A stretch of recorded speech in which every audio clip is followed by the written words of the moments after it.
How do you think spreadsheets can make your life easier? There are things that you can do with a spreadsheet that you might not even have thought about it. Like a packing checklist. It was something that I had not thought about it until I found it on TikTok. And I'm like, this is genius. I have so many ideas of things that you can do with a spreadsheet to help you save time. And not a lot of people know that you can do that with a spreadsheet. People get scared of a spreadsheet. People get confused.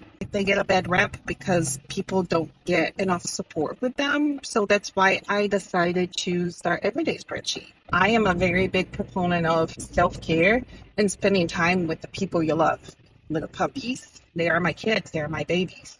On a Monday afternoon, I can go get some coffee. They had some pup-ups and we're enjoying the day. Spreadsheets gave me that freedom to optimize, to automate things that I do so I don't have to worry about. I want that for you too.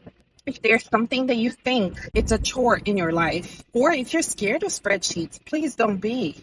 I am here to help you. I have over 20 years of experience with a spreadsheet, and I can pick things up and really quick, and I can figure it out if you can or cannot do. And if I don't know, I go find out for you.